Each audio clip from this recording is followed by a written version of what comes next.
Wales, meanwhile, lighter winds, clearer skies, so once again, after dark, temperatures are going to start to fall away. And that means, once again, a few mist patches forming across southern counties of England and Wales, but I think less widespread compared with this morning. The fog tending to be a bit more patchy in nature. Clear skies, though, for much of England and Wales. A bit more of a breeze by dawn, and so frost a bit more patchy as well, rather than widespread. Scotland and Northern Ireland keep the generally cloudy and windy weather, so a milder start here, and further damp spells into the northwest of Scotland. But that tends to peel away by Thursday afternoon, so that many places dry for a time. Best of the sunshine across much of England, especially towards the east, but thickening cloud for Wales, western England and western Scotland, as well as Northern Ireland, and some showery rain turning up later. That's going to spread more widely into Friday and the weekend.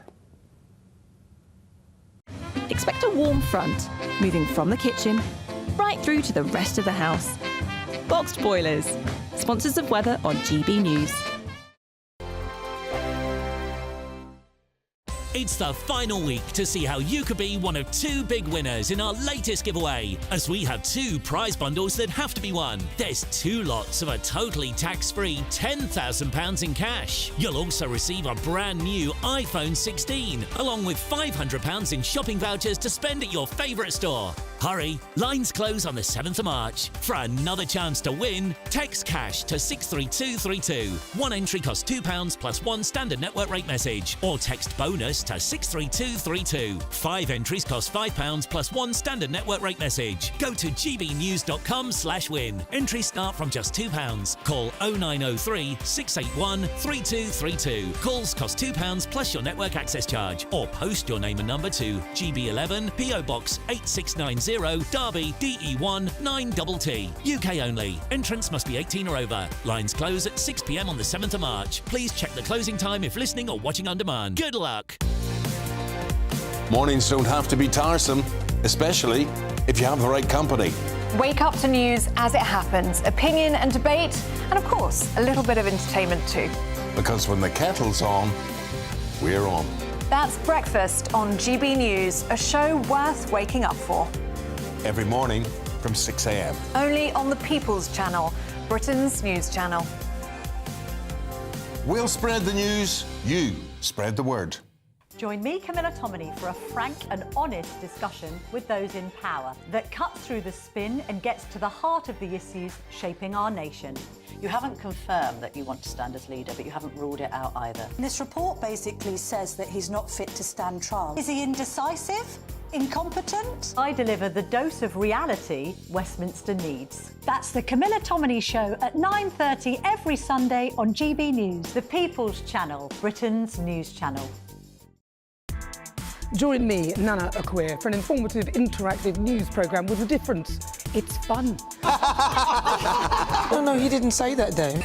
I'm so surprised. I think there's an element of truth to that. Join me from 3 p.m. every weekend, only on GB News, Britain's news channel. I'm Christopher Hope. From pop star to politicians, I'll interview anybody in a pub who's got a political opinion. Join me every Friday on Spotify, Apple Podcasts, YouTube or gbnews.com, or wherever you get your podcasts. This is GB News, the People's Channel. We're proud to be GB News, the People's Channel. And as you know, we always love to hear your views. Now, there's a new way of getting in touch with us at gbnews.com/yoursay. By commenting, you can be part of a live conversation and join our GB News community. You can even talk to me, Bev Turner, or any of the members of the GB News family.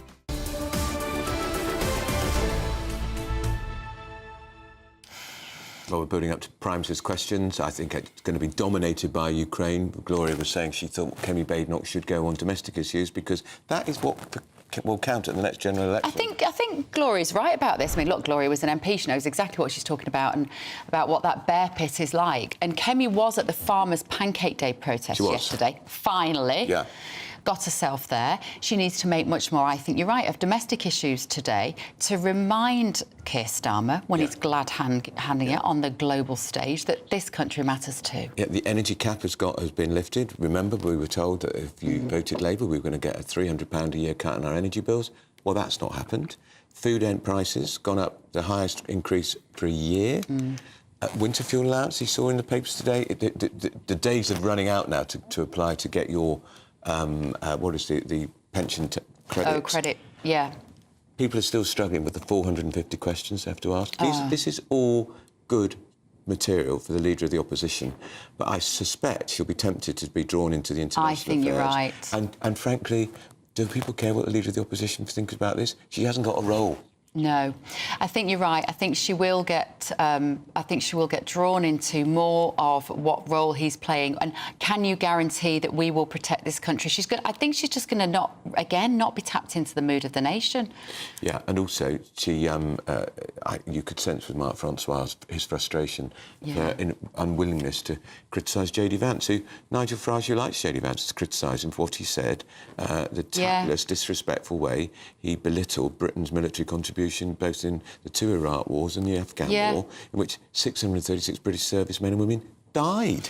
Yeah, I feel differently about that, actually, than I did yesterday. Because at first I thought, as part of that whole interview, that throwaway line from JD Vance it seemed quite harmless, but it was actually Mark White who brought it up in the studio yesterday, and I thought, no, Mark, you are right about that. That is a really good point. Yeah. That actually it was a bit dismissive of our servicemen and women, very dismissive. Yeah. I don't think JD Vance, possibly a little like I'm saying now, I think probably if he's contemplated what he said, I don't think that was what he wanted to say. He was frustrated by the power play they were having to make on Zelensky and Ukraine. He basically also thought Britain and France's plan to put 10,000 troops each in Ukraine on the ground was for the birds. And he was frustrated by it, because I've got to say, there doesn't appear to be much support for it. No. Certainly no support. I don't think there's any support in this country for it. Not at all. And France and Britain are alone in Europe in supporting it. But you see, we talked before, of course, about how unpopular Keir Starmer is with the British public at the moment. And when people feel threatened and they feel that there might be a war, Prime Ministers do very well amongst that climate of fear, because the country looks to them. And here we are. Prime Minister's on his feet now, Sir Keir Starmer. 13 years since 6 young British soldiers were on patrol in Afghanistan when their vehicle was struck by an explosive, tragically killing them all. Sergeant Nigel Coop was 33. Corporal Jake Hartley was 20. Private Anthony Frampton was 20. Private Daniel Wade was 20. Private Daniel Wilford was 21. And Private Christopher Kershaw was just 19, a teenager. Tomorrow also marks the 18th anniversary of the death of Benjamin Reddy, a 22-year-old serving with 42 Commando Royal Marines, killed in Helmand Provost in 2007.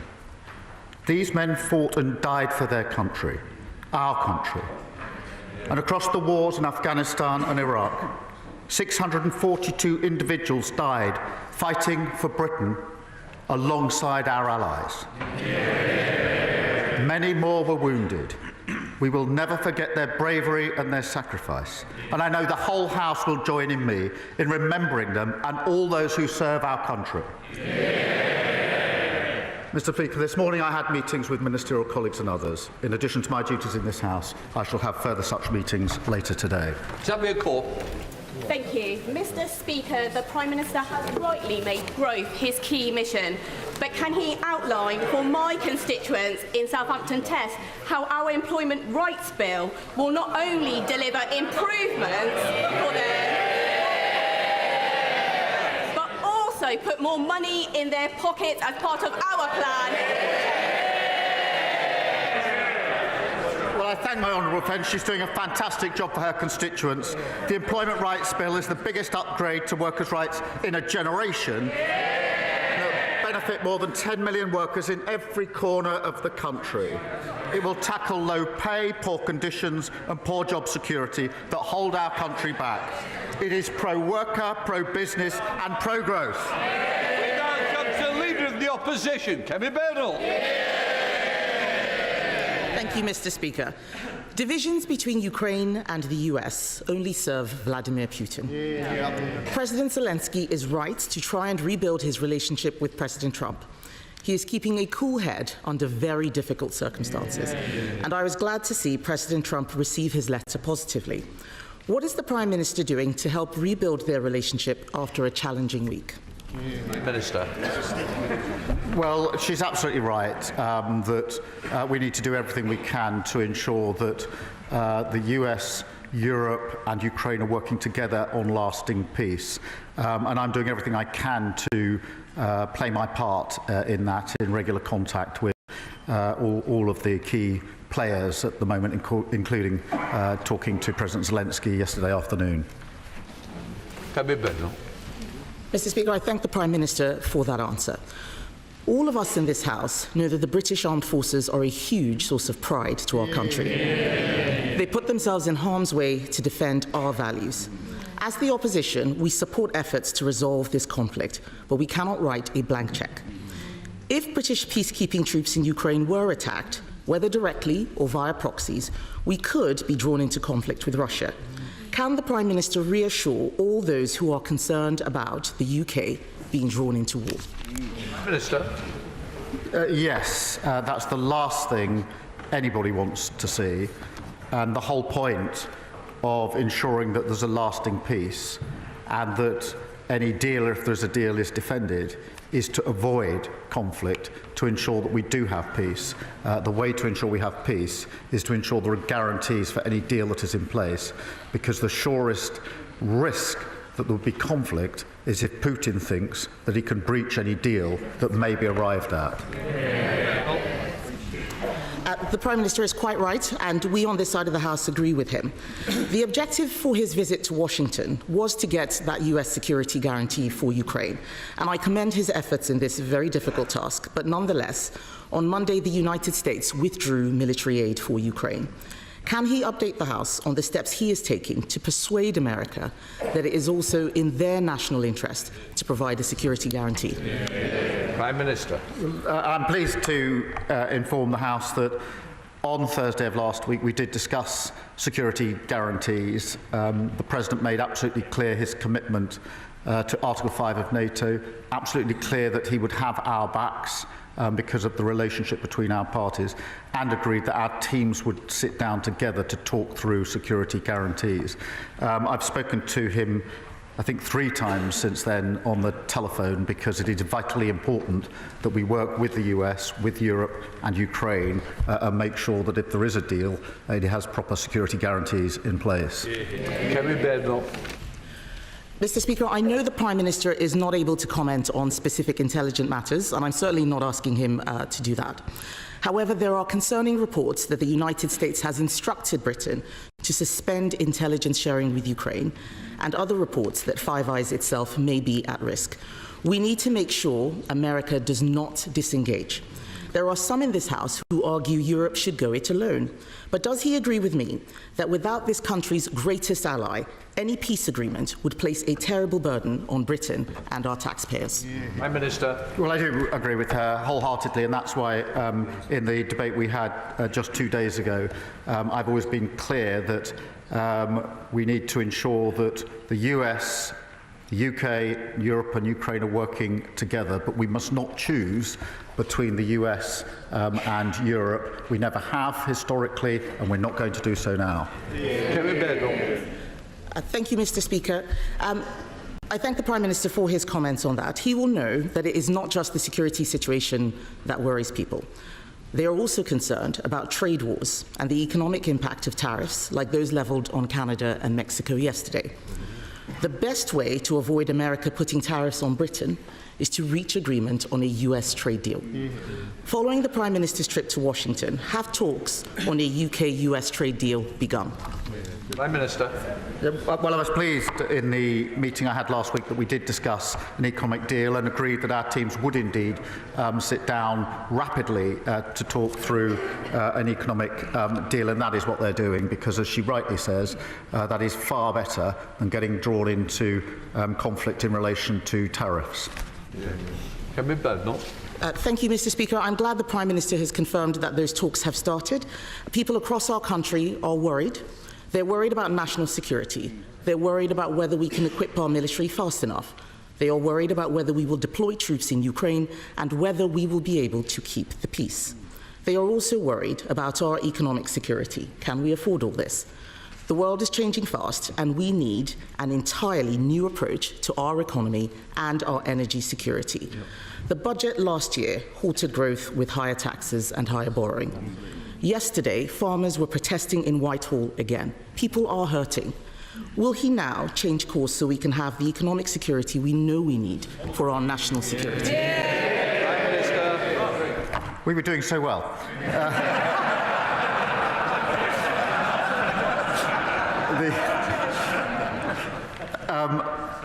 What we inherited was insecurity in our economy. We inherited a £22 billion black hole, and we have now turned that around. We've got the highest investment coming into our economy. We've got wages higher than prices, got 3 times interest rates have been cut. That's the difference between stability with Labour and instability with the party opposite. Thank you, Mr. Speaker. I commend the Prime Minister for his decisive leadership that he has shown in Europe and at home to bolster our collective security. The £13.4 billion increase in defence spending has been very much welcomed in my constituency of Stevenage. Can the Prime Minister outline how that increase in defence spending will boost jobs and growth in places like Stevenage, and would he like to join me in visiting some of those businesses? Prime Minister. Well, I thank him for his question. Our plan for change is built on national security, and that has to go hand in hand with economic security. And as we're returning to 2.5% for the first time since a Labour government, that investment must mean UK skills, UK jobs and UK apprenticeships. And I was very pleased that on Monday we were able to announce a new hub and new spending targets to help 12,000 SMEs access the supply chain, which will boost economic growth, and that'll be really important in so many constituencies. And of course I'll consider his invitation. Leader of the Liberal Democrats, Sir Ed Davey. Mr. Speaker, yesterday I visited Kingston's Army Reserve Centre, met members of the Royal Army Medical Service who'd served in Iraq and Afghanistan very bravely. So can I associate myself with the Prime Minister's initial remarks? On Monday, the Prime Minister rightly said a minerals deal only was not a sufficient security guarantee for Ukraine. But since then, the Trump administration has said that a minerals deal is the only guarantee on the table, and President Trump has removed military aid from Ukraine and said that the British cannot share American intelligence with Kyiv. Both those decisions mean more brave Ukrainians will die and further embolden Vladimir Putin. So can the Prime Minister tell the House, does he still believe that President Trump is a reliable ally? And if Ukraine does not get a sufficient security guarantee from this White House, what is the Prime Minister's plan B?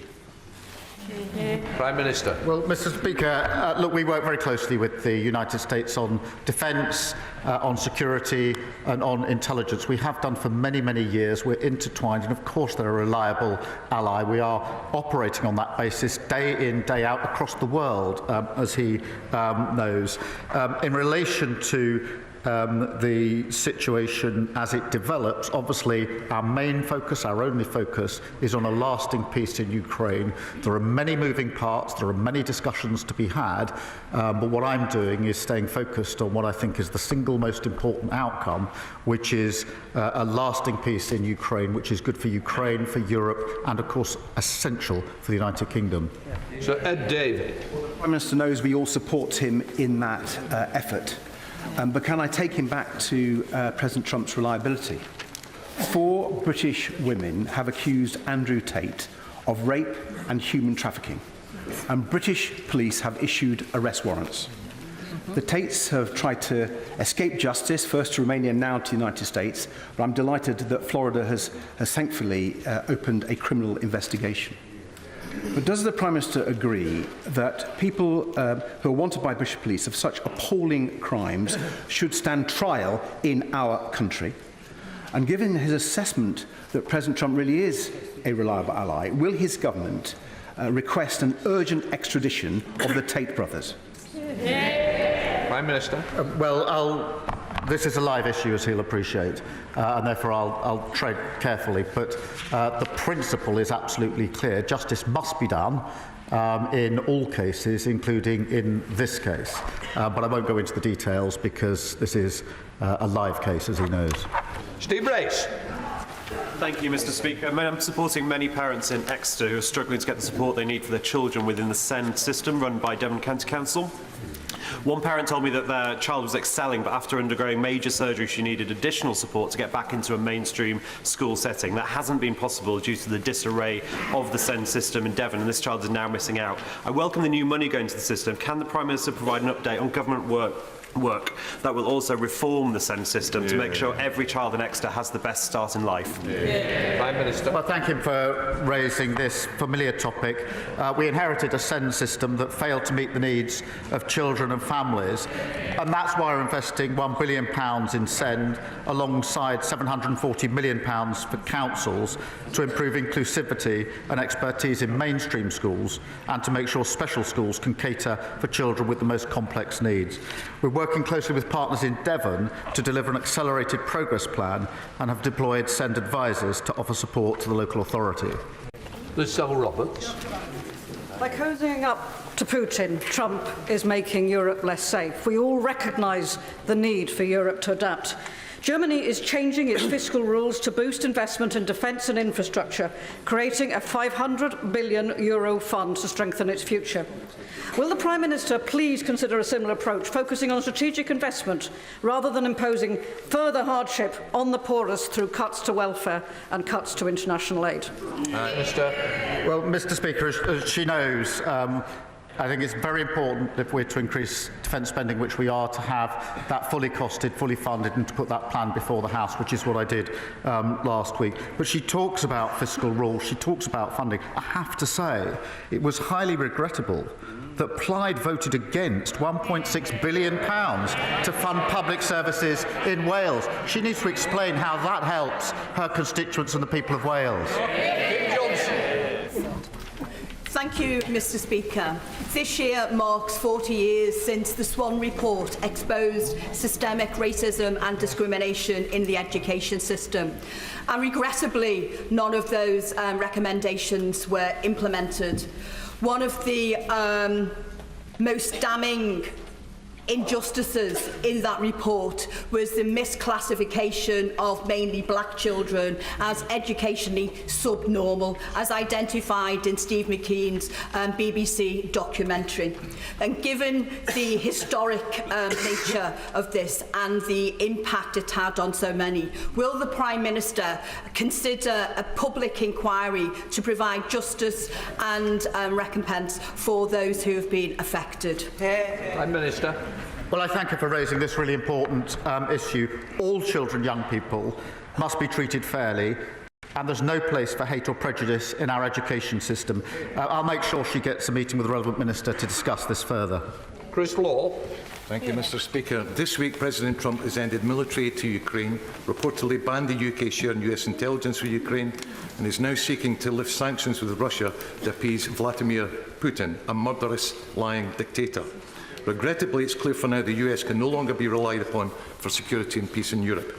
So will the Prime Minister provide leadership to our allies by urgently making the decision to be the first leader to release seized Russian state assets to Ukraine under the established principle of international law, so that Putin must pay as the aggressor? Minister.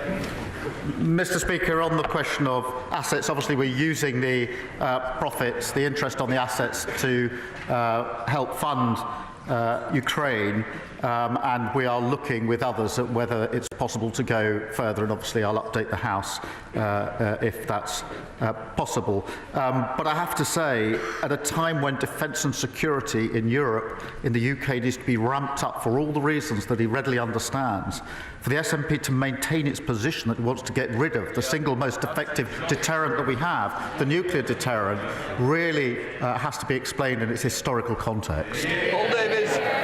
Thank you, Mr. Speaker. Labour is rolling out free breakfast clubs in primary schools, starting with 750 schools, including Scapegoat Hill Junior Infants School in my constituency. Under the Tories, only 1 in 10 schools had these clubs. Labour will make them available for all children. This will help break down barriers to opportunity for every child. I know the Prime Minister is as determined as I am to tear away the link between background and success. So will you update the House on how we are going to do that through Labour's plan for change? Minister. Well, I thank him for his question. Labour promised free breakfast clubs in every primary school, and the first 750 will open in April, giving every child the best start in life through our plan for change. It will also put up to £450 a year back in the pockets of working families. I'm delighted, Mr. Speaker, to say that 2 of the breakfast clubs will be opening in the constituency of the Leader of the Opposition in April, and I hope she'll welcome them when they do. Ian Solomon. Thank you, Mr. Speaker. On Monday, the Prime Minister talked about creating defence jobs across the country as we rebuild our defence industrial capacity. So will he and the government bring forward an urgent plan for skills in the defence sector? And does he agree with his Education Secretary that the strategy for defence skills should sit purely under the Department for Education and an underpowered executive agency?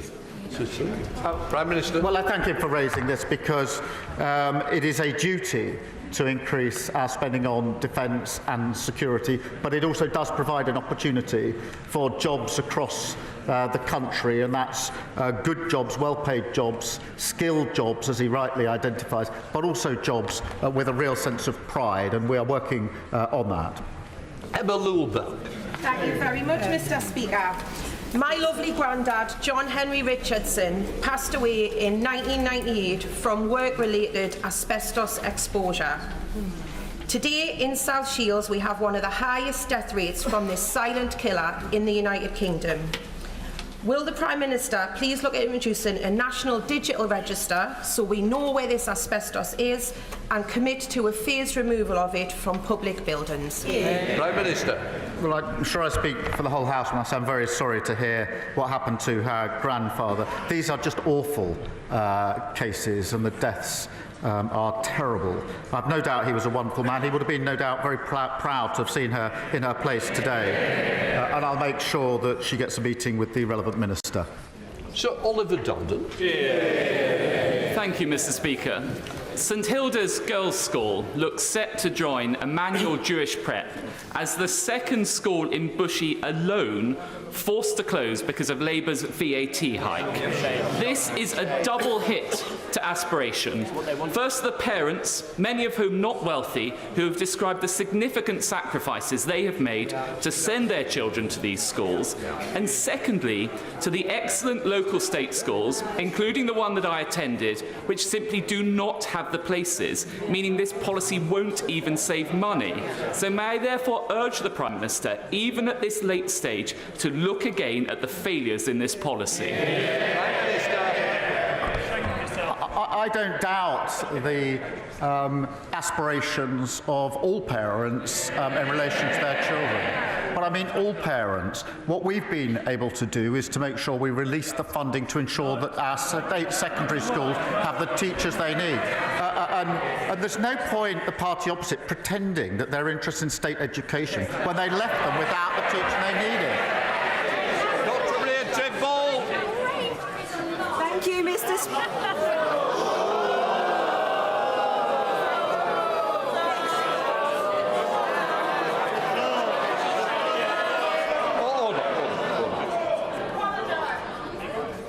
There is no punchline. I presume something was said that shouldn't have been said. I'm sure the member would like to withdraw what was said, if they've anything about them. Withdrawn. There we are. Let's carry on. Dr. Maria Timbon. Thank you, Mr. Speaker. 48 children that we know of have been killed by known domestically abusive parents during court-permitted contact visits, including Paul and Jack Seitz, who were tragically murdered at the hands of their father in a house fire. Their mother, my constituent Claire Throssell, has campaigned against the presumption of contact, which allows such abusers to have unsupervised contact with their children. Will the Prime Minister meet with Claire and I July to discuss the urgent need to remove the presumption of contact in law? Prime Minister. Well, can I pay tribute to my honourable friend and to my honourable friend, the member for Calder Valley, who've both raised this critical issue?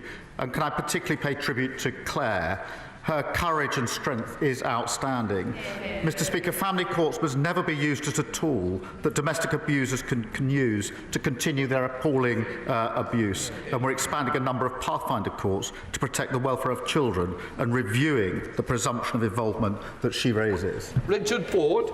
Thank you, Mr. Speaker. Daniel Coffey from Columpton lost his life while serving in Iraq. His grandfather said yesterday that Vice President J.D. Vance should have a lot more respect for those who lost their lives, in response to the Vance comment that some random country that hasn't fought a war in 30 or 40 years. Will the Prime Minister gently remind the US government the UK was there for the US following the 9/11 attacks when Lord Robertson invoked Article 5, and that we were there for the US for the intervention in Iraq? And they might remember our long-standing friendship when we think about security guarantees for Ukraine. Prime Minister. Well, I thank him for raising this, and I know he speaks for the whole House. We do remember the role that we've played historically with our allies, and we particularly remember those that made the ultimate sacrifice in that duty for their country and for our allies, and that's why it's so important that we make that point today. Muraz Gul Peran Lowen. Happy St Piran's Day, Mr. Speaker. To the hundreds of thousands of people in Cornwall and around the world who are today celebrating St Piran's Day, will the Prime Minister confirm our government's commitment to national minority status for Cornwall, and will he join me in wishing Cornish folk the world over a very happy St Piran's Day? Prime Minister. Well, yes, let me wish him, his constituents and everyone in Cornwall a very happy St Piran's Day. We do recognise Cornish national minority status, not just the language, the history and the culture of Cornwall, but its bright future. And I know that he and Cornish colleagues will continue to be powerful voices for Cornwall. Sir David Davis.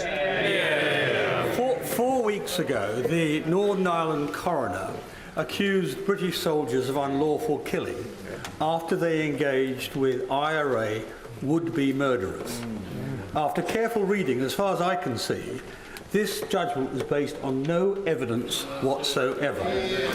Over 100 Special Forces soldiers have been summoned before these inquiries. Not one IRA leader has been summoned in the same way.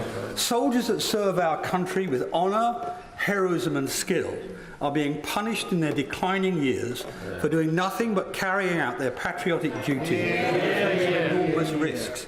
Now, given how he opened his comments today, which I associate myself with, does he not think that he and his government have a duty to protect these soldiers from such partisan parodies of justice in their declining years? On the particular case, the coroner's ruling, I just haven't seen the details, I'm afraid, so I can't comment on that. On the broader point, it's right that we should protect those who serve our country, wherever they serve our country. Getting the balance right is critically important. I didn't think that the legislation that was put forward by the party opposite achieved that, but nonetheless, I do believe that in the interests of everybody in Northern Ireland, all those who served and all those who are victims, we do need to renew our efforts to find a way forward on this really important issue. Helena Dollywell. Mr. Speaker, my constituents in Hastings Rye and the villages are fed up with the constant failures of Southern Water, dumping sewage in our sea, flooding and leaving us without water for days, all while taking huge bonuses. At the Environment Select Committee, we've been hauling in the water bosses one by one and hearing about their failures, but the boss of Southern Water there finally agreed to give my constituents millions in compensation for a major water outage. Can the Prime Minister tell me how this Labour government is cracking down on the bad behaviour of the water industry?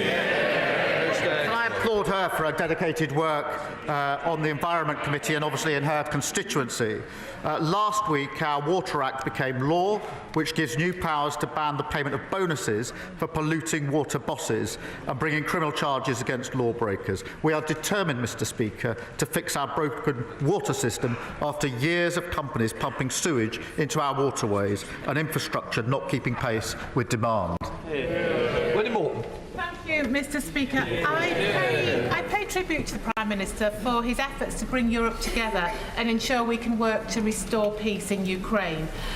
What the war in Ukraine has also demonstrated, though, is the need for greater food security and stronger supply chains. But if this government forces our farmers to sell their land because of the divisive family farm tax, then it undermines this. So ahead of the spring statement, I'd like to ask the Prime Minister, will he think this policy through again and seek to end it? Because national security needs food security, it needs farming and it needs farmers. Mr. Speaker, we put a record amount in the budget into farming, £5 billion. We've set out a roadmap for farming, which has been welcomed across by the NFU. And as she knows, the vast majority of farms will not be affected by the provisions that we're putting in place. Lead picture.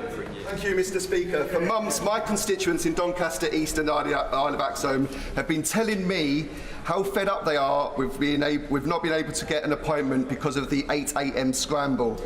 The last thing they need when they're ill is to have to pick up that phone and wait and fight again to be first. It's great news that the government's new GP contract will start to resolve this, but can the Prime Minister reassure my residents who can't use technology that they will still be able to book an appointment? Prime Minister.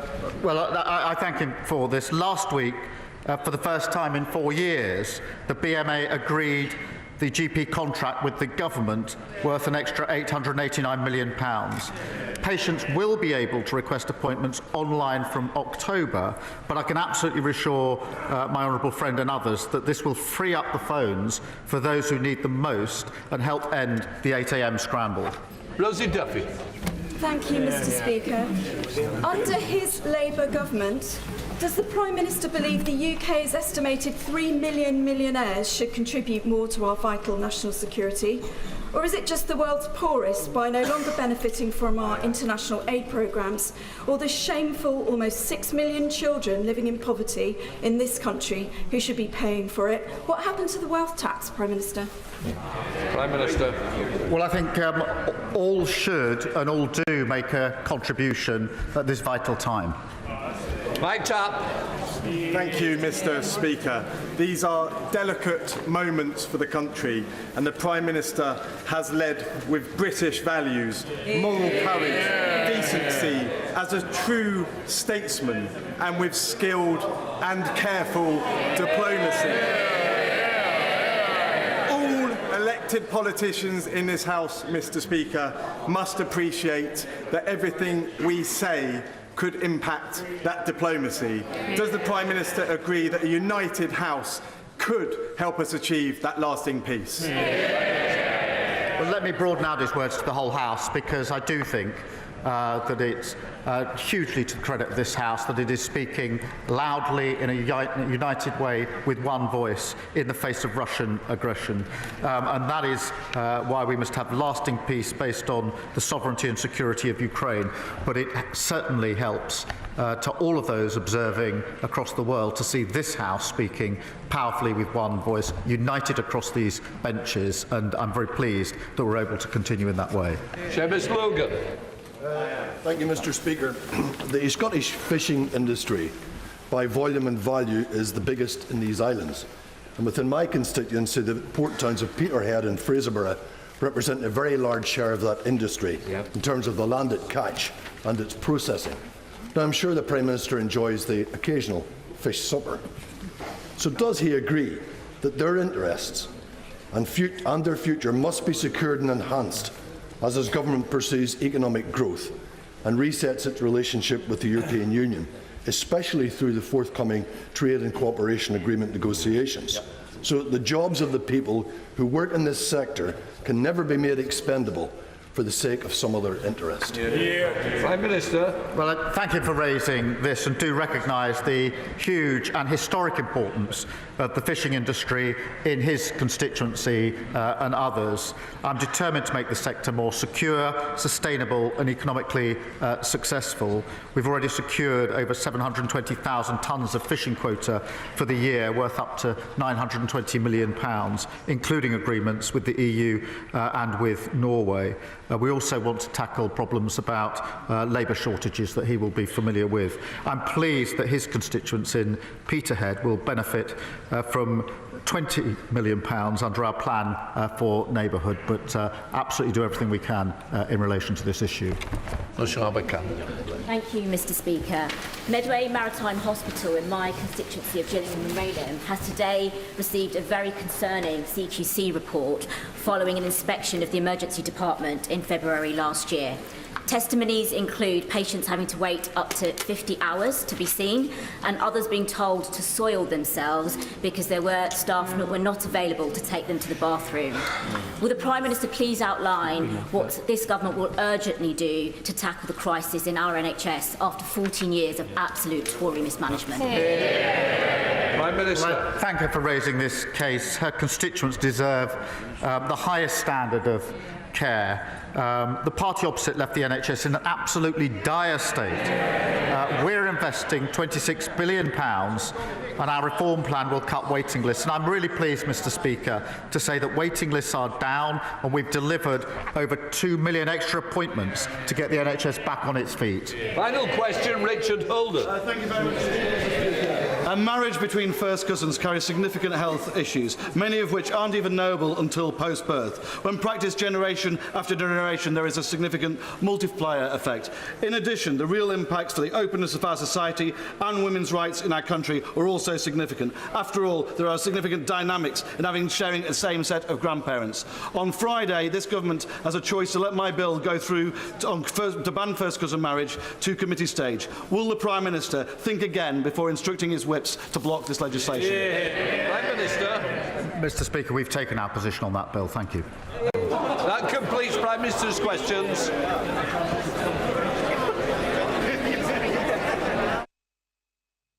Well, we've been listening there to Prime Minister's questions. A rather abrupt end there from the Prime Minister. Well, we can cross live to Westminster, where our political editor, Christopher Hope, has been in the chamber watching it, right in the heart of it. Chris, it was a bit nicey-nicey, wasn't it, between Kemi Badenoch and the Prime Minister? What's your main three takeaways? I don't think the PM could believe his luck, frankly. 5 out of the 6 questions were basically how the Tory party agrees with what the government's doing on a national stage with Ukraine, and a few would disagree with the fact that Keir Starmer has done his best to bridge the gap between the European Union and the US over what to do in Ukraine. So 5 out of the 6 questions were about the issue of Ukraine. I thought one of the best questions of the 5 that was chosen by Kemi Badenoch, when she said simply, will British troops be put into harm's way if they become peacekeepers? And the PM said he can reassure her that wouldn't be the case, but he said it does hang on this idea of this security backstop. And will the US offer that? We'll hear, well, obviously that's a real-time issue. He's talked to the President of the United States 3 times, which is a lot, by the way, for any UK Prime Minister in the past 5 days. The second issue I thought was, has the America stopped intelligence sharing with Ukraine, helps Ukraine find out where Russian troops are and if they are about to attack in different parts of that front line. No comment from the PM on that. He merely said they want to work to ensure that US and Europe are working together again. That's worrying, I think, if you're Ukraine and worrying about their status in that war. And just finally, I thought the question of the day, which wasn't asked by Kemi Badenoch, was from Liz Saville-Roberts from Plaid Cymru. She asked about the cuts the government's doing. Aid budget last week, reports that the welfare budget will be pared back because the £9.9 billion headroom has been lost. No answer from the PM at all about cuts, and I think if Kevin Baden had done that over 6 questions, she may have got somewhere, because that is the big issue, I think, for lots of voters in this country. What will be cut from the OBR have put in their forecast to the Treasury just today, and they're warning that the country, the global outlook has changed, and they're worried about it, and that will mean a tougher decision being made later this month in that OBR, the forecast coming out from the OBR. So I wonder why Kevin Baden not let him off that. There's no question, though, I think Keir Starmer was somewhat relieved. Really interesting stuff there. Thanks very much, Christopher Hope, live from Westminster Hall. We're going to turn now into the studio, where we're joined by the Labour Member of Parliament for Bassett Law, Joe White, and the Shadow Financial Secretary to the Treasury, Gareth Davies. You've been sending in some fantastic questions. You can keep them coming. gbnews.com/yoursay. This programme, it's different. It's all about your questions, and we love it when you tell us your name, which you all do. We also like to know where you're from, which some of you don't. Yeah, we need to get better of that. Megan, who we don't know where she's from, but thanks for getting in touch, Megan. You've asked energy and fuel increases, food up, winter fuel allowance cut, all our energy, all our elderly are at home all day freezing. Overseas aid should be scrapped, says Megan. Let's put that to Joe White. I totally agree. The cost of living and the cost of daily life has gone up incrementally, and it's very, very difficult for people. I very much support the cut that Keir Starmer announced last week, that we need to spend more on defence, particularly at this critical time. The reason why I believe in spending on overseas aid is that we have to work to stop those people coming here and claiming asylum. And if we're going to have a safe, wider world and protect our borders, we have to spend in those countries where there's difficulties or where there's conflict, in order to ensure that we can stop those and ensure people stay in their countries and not So you agree with a level of foreign aid, but you also agree with the Prime Minister's cut, paring that overseas aid right down. Yes. I mean, is that not a little contradictory for a position to take? No, we have to stop those boats and those gangs bringing people into this country. So we have to stop the people wanting to make those journeys. So it's two-pronged. We need to ensure that we're stronger and defend our country. And I very much value that we want to increase our GDP percentage of increase to 2.5% from 2027, and then hopefully increase by 3%. And the way to do that is by cutting international aid. Our budgets are too tight to look at how we can find them elsewhere. OK, Gareth Davies from the Conservatives. Isn't Megan right? Her point is basically charity should begin at home. Overseas aid should be scrapped, given that the public finances are so tight and that the cost of living crisis is so acute. Well, it's completely right that we need to build up our defences in a very worrying time, I think, for the world. I don't think I can remember a time where, general populations of all the major Western nations are this concerned. And so it is absolutely right that Germany, France, the UK, countries in Europe now start to rebuild our military. And to do that, you need to spend more money. And we've been very clear that you need to get to at least 3% as quickly as possible. And to do that, you do need to do things and make difficult decisions, as the Prime Minister's rightly done, to reduce international aid while keeping some provision. But we want him to go further on things like welfare. We entered an election with a £12 billion plan to get control of our welfare bill. That needs to be tackled. He's made some positive noises on that, but yet to see any action. So we want to go further on that. They have said that they will come forward with proposals this month on cutting the welfare bill, and they will have your support on that. It's just a question for you about whether they go far enough. We've said that. I think there are other areas, and let me just reiterate, we do support the cut in international aid. We do think you need a provision of international aid, as Joe was saying, in terms of national security. It does help actually protect us at home by having some provision in the aid budget. But we've got to have greater control over that budget to ensure that it's wisely spent. Isn't the elephant in the room here that billions of pounds out of that budget that is meant to be spent on the most desperate areas in the world is actually being spent on hotels in seaside towns in England to put up illegal migrants. I mean, isn't that the most disastrous use of spend that is supposed to be used to help people, and instead we're putting people up in hotels in this country? Well, I think there's some truth to that, Tom. I think I would agree with that. And as you know, we had a plan to have a deterrent to stop the boats coming over, which has now been scrapped, and the boat crossings have actually increased. But more broadly, I think it's important to get back onto the subject of spending and the choices that the Prime Minister has to make. We have simply said that we don't believe that the Prime Minister and the Chancellor should have spent the billions that they have spent on things like GB Energy, which was £8 billion, £7 billion for the National Wealth Fund, £9 billion going to give up our sovereignty for the Chagos Islands, going over to Mauritius. We don't believe that money should be spent at a time when we need to be bolstering our defences. Let's put that to Joe Wise.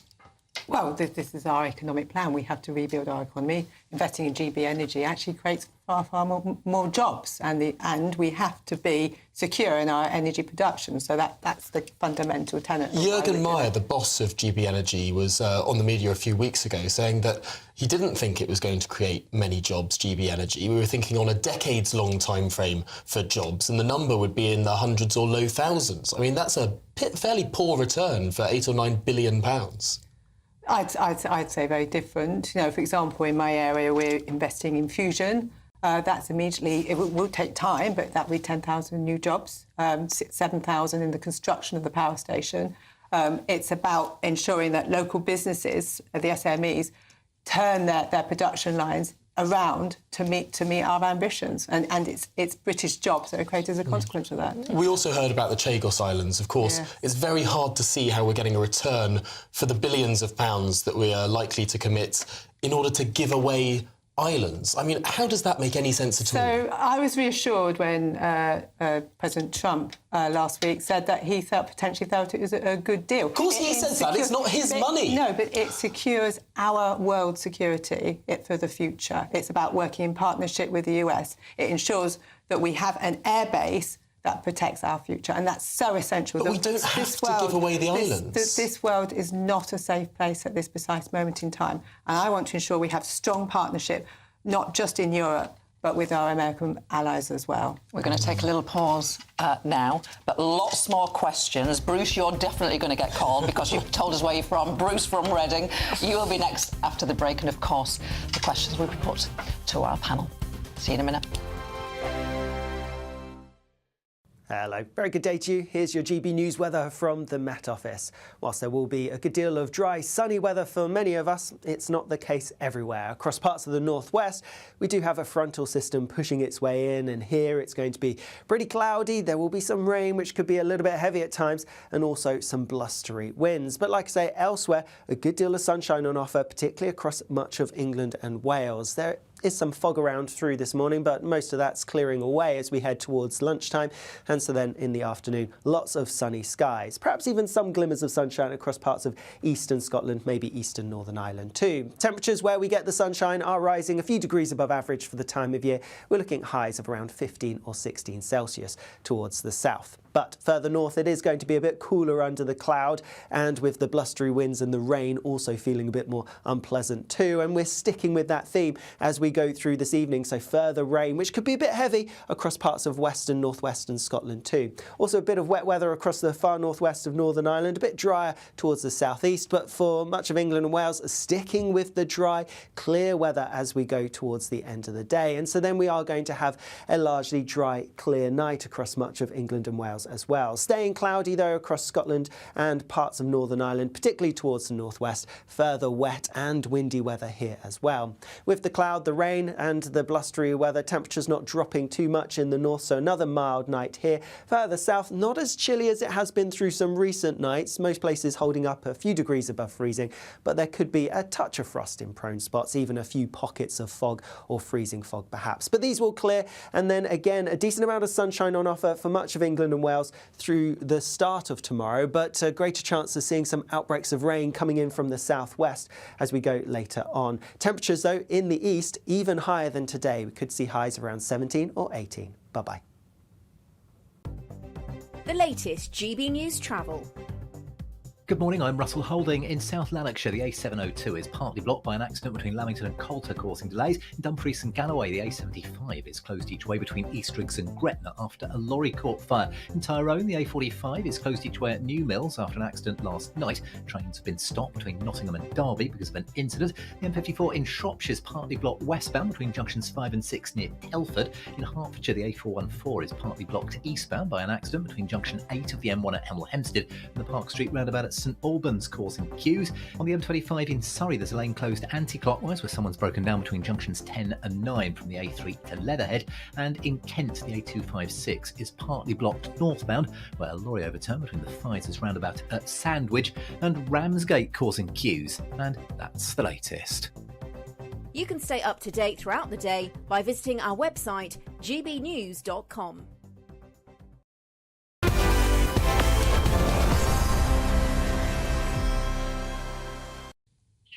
Welcome back to PMQs Live with me, Gloria DePiero, and him, Tom Howard.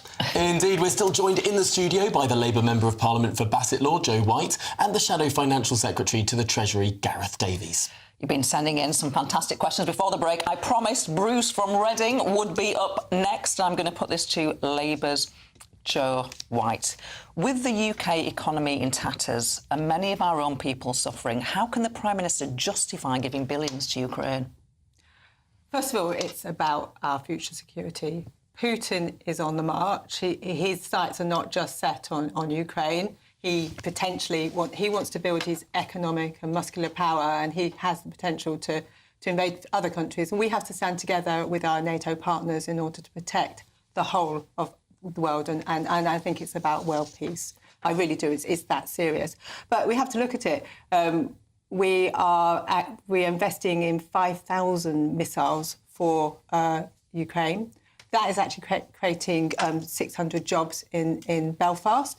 We're also, the money that we are loaning them in order to invest in their defence capacity is money that's come from the money taken away from the Russians. So therefore, the money from the sanctioned funds from the Russians who were here, we've taken their funds, we are using that to boost the Ukrainians in their fight for peace. So it's not just our finances supporting them. But this is several £billion we're sending to Ukraine for 600 jobs. That doesn't sound like it's a particularly good return on investment if this is a jobs creation programme. But it's not just about return on investment, it's about future security of Europe, and we have to work with our partners to support Ukraine in this very, very difficult time. I appreciate people in my constituency do challenge me on it, but we have to think about world peace. We've been in this difficult situation in the past, and we united together to protect our country and others abroad, and that's so, so important. Unity from you, Gareth Davies, from the Conservatives. Well, look, the UK is a free, democratic, sovereign country, and we recognise completely that Ukraine is fighting for the same values that we share with them, and that is that they want to be a free, democratic and sovereign nation too, and we should support those nations around the world that share our values. And it is important that in Parliament, while we have profound disagreements on some of the domestic policies, which we'll come on to, when we have an aggressor like Russia, who is contradicting our values and actually challenging them aggressively and causing the death of hundreds and thousands of innocent victims, it is important that we stand together on that. But Bruce is absolutely right to point out that Labour elected on a series of promises, not least to reduce energy bills by £300, which they've now dropped. They said that they would get control of the economy, and actually inflation is now going up, having got it down to 2% target from a horrendous period on the back of the Ukraine war. Inflation is now up to 3%. Growth is being downgraded by the OBR. Unemployment is going to go up, according to several business surveys, because of the national insurance rise that Labour promised they wouldn't put in place. And across the board, I think the country is feeling not just betrayed by Labour, but they are feeling poorer as a result of this government. And it is right that Bruce asks those questions. Yeah, that's a really important point there. And one might retort in saying it's right that Bruce asked those questions. Wouldn't it be right for Kemi Badenoch To ask those questions, Jackie's got in touch to say once again Kemi Badenoch doesn't have any fire. She doesn't ask about the energy hikes or the illegal immigrants coming in every day, the price rises in food, the employment bill which will hurt businesses. Jackie's asking, why did Kemi Badenoch use all of her questions to agree with the Prime Minister today? Well, first of all, she has raised those issues several times, as have I, the Shadow Chancellor and the Shadow Ministerial team. I'm not sure she has actually at Prime Minister's question times. She has raised cost of living, she's raised the ideological obsession with decarbonising the grid and Ed Miliband's total destruction of our energy policy in this country. But I think in times like this, as I said at the beginning, it is important that we do have a united front in the face of international aggression and threats to our military personnel. She did ask a very good question, I think, that hasn't really been reported much at the moment, which is the possibility of our military going across to Ukraine. I think that was a perfectly legitimate and constructive yet challenging question. But you're right, it is hard in opposition at the moment because there are so many things that we can go on that people are hurting, and we appreciate that. We only get 6 questions. And on that point, Joe White, on the military, specifically, your point about Kemi's questions saying how can we assure if we do send peacekeeping troops that our troops would be safe there? Sorry, we've only got about 50 seconds left on the programme for a big question. There's no intention of our troops going to Ukraine. Our job is to defend the peace here, and we've got troops supporting the work that the army's in Ukraine, but we're not no intention. Isn't that at odds with what Keir Starmer was promising about, in the event of a peace deal, sending troops? Well, that's peace. That's peace. I'm not talking about going in as an armed service. Right. OK, Joe White and Gareth Davies, indeed, thanks so much for joining us here to dissect what was an interesting Prime Minister's questions today. Perhaps... Maybe less nicey-nicey next week? Well, let's hope so. Although everyone complains when it's Punch and Judy as well. Thank you for watching and listening to PMQs Live with me, Gloria DiPiero, and Tom Howard. Thank you so much for sending in your brilliant questions. Don't go anywhere because he's staying with you with the wonderful Emily Carver. It's Good Afternoon Britain with Tom and Emily next.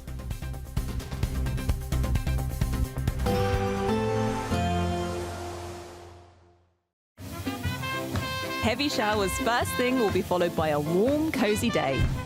Boxed boilers, sponsors of weather on GB News. Hello, very good day to you. Here's your GB News weather from the Met Office. Whilst there will be a good deal of dry, sunny weather for many of us, it's not the case everywhere. Across parts of the northwest, we do have a frontal system pushing its way in, and here it's going to be pretty cloudy. There will be some rain, which could be a little bit heavy at times, and also some blustery winds. But like I say, elsewhere, a good deal of sunshine on offer, particularly across much of England and Wales. There is some fog around through this morning, but most of that's clearing away as we head towards lunchtime. And so then in the afternoon, lots of sunny skies, perhaps even some glimmers of sunshine across parts of eastern Scotland, maybe eastern Northern Ireland too. Temperatures where we get the sunshine are rising a few degrees above average for the time of year. We're looking at highs of around 15 or 16 Celsius towards the south. But further north, it is going to be a bit cooler under the cloud, and with the blustery winds and the rain also feeling a bit more unpleasant too. And we're sticking with that theme as we go through this evening, so further rain, which could be a bit heavy across parts of western, northwestern Scotland too. Also a bit of wet weather across the far northwest of Northern Ireland, a bit drier towards the southeast, but for much of England and Wales, sticking with the dry, clear weather as we go towards the end of the day. And so then we are going to have a largely dry, clear night across much of England and Wales as well. Staying cloudy though across Scotland and parts of Northern Ireland, particularly towards the northwest. Further wet and windy weather here as well. With the cloud, the rain and the blustery weather, temperatures not dropping too much in the north, so another mild night here. Further south, not as chilly as it has been through some recent nights. Most places holding up a few degrees above freezing, but there could be a touch of frost in prone spots, even a few pockets of fog or freezing fog perhaps. But these will clear, and then again a decent amount of sunshine on offer for much of England and Wales through the start of tomorrow, but a greater chance of seeing some outbreaks of rain coming in from the southwest as we go later on. Temperatures though in the east even higher than today. We could see highs around 17 or 18. Bye-bye. A nice bright morning will generate a lovely warm day, right through to the evening. Boxed Solar, sponsors of weather on GB News.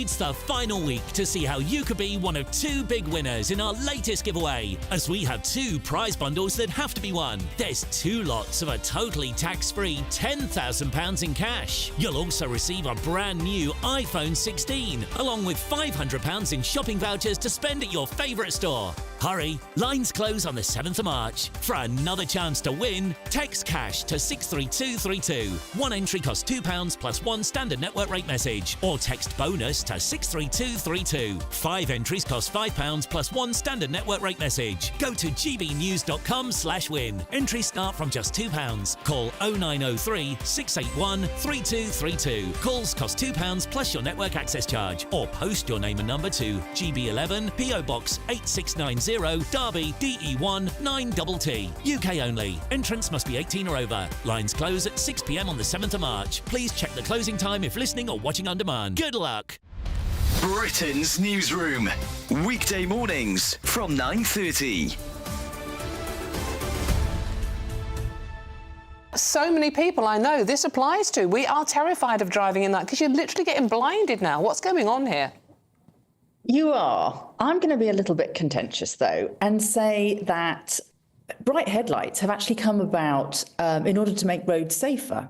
Because if, like me, you've had experience of driving older cars, you'll know just how appalling the older style headlights can be. And in fact, you can't actually see very clearly the road ahead. So the new xenon and LED headlight technology actually stemmed from a racing background when cars were racing at night in order to make the roads brighter. Now, I'm not saying that it's not a problem for drivers, but I do sort of think that, this possibly could be part of the whole culture of people liking to have something to complain about. And they kind of need to learn, and I think this really should be part of the driving test. You need to learn how to drive at night and not to look directly into the headlights that are coming towards you. But the RSC survey also shows, Amanda, that it suggests that there's been at least 200 road accidents which could be directly attributed to people being dazzled by the light. So that can't be good. No, exactly. And I mean, I'm not belittling the accidents, and I'm certainly not belittling the people who have problems, particularly things like cataracts, which can really be a problem for nighttime driving. And it is a really serious problem when it comes to safety, admittedly. But again, I just feel that, bright headlights actually essentially make the road safer. We've got far more people travelling on the roads these days than we've ever had at any point in history.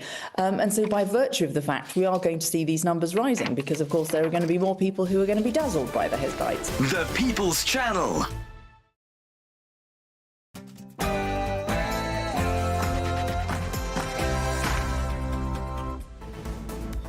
Well, good afternoon, Britain. It is 1 o'clock on Wednesday, the 5th of March. I'm Emily Carver. And I'm Tom Harwood.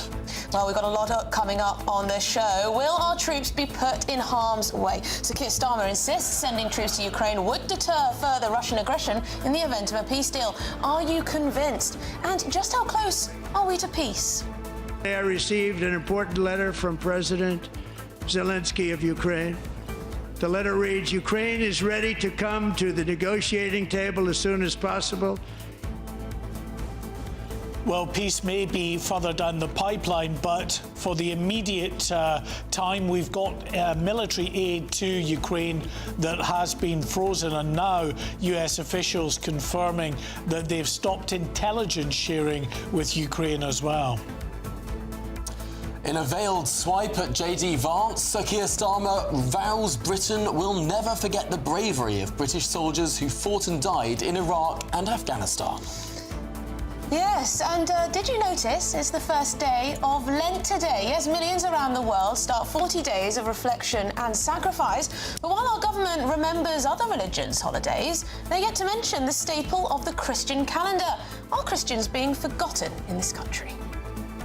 And why can't we deport people? This time, it's an Albanian cannabis farmer who's won the right to stay in the UK because a judge has ruled that deporting him would deprive his daughter of a male role model. A male role model who is a drug dealer. Will the country get a grip?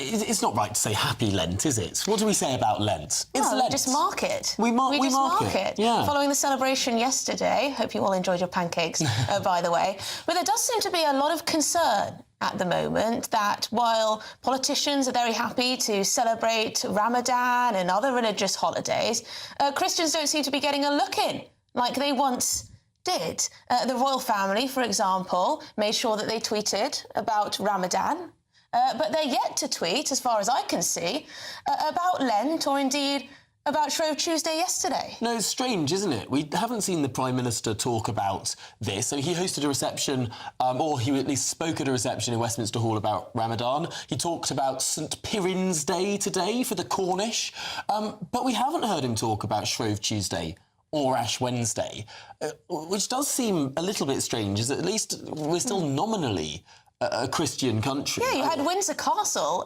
open its doors, I believe, for the first time for a breaking of the Ramadan fast, which was quite extraordinary. But yes, silence from the royal family's official Twitter account when it comes to this Christian holiday event.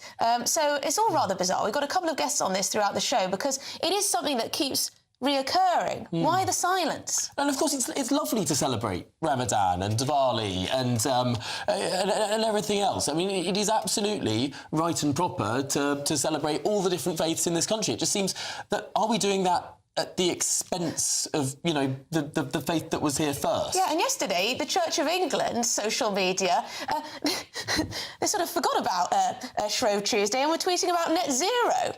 Utterly bizarre. Utterly bizarre. Is politics more important than Christianity these days, even for the Church of England? I mean... Well, really keen to get your views on this one. gbnews.com/your say. Are we losing that sense of tradition in our own country? All to come after the latest news headlines.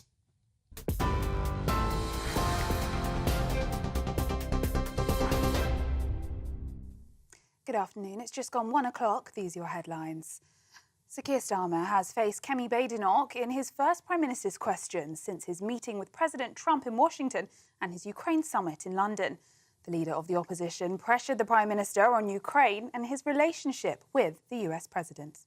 President Zelensky is right to try and rebuild his relationship with President Trump. He is keeping a cool head under very difficult circumstances. And I was glad to see President Trump receive his letter positively. What is the Prime Minister doing to help rebuild their relationship after a challenging week? As the opposition, we support efforts to resolve this conflict, but we cannot write a blank cheque.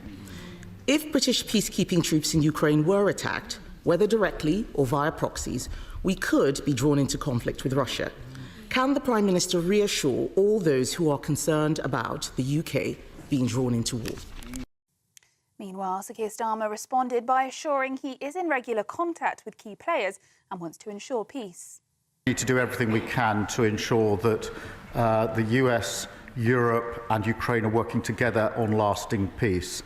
And I'm doing everything I can to play my part in that, in regular contact with all of the key players. The way to ensure we have peace is to ensure there are guarantees for any deal that is in place, because the surest risk that there will be conflict is if Putin thinks that he can breach any deal that may be arrived at.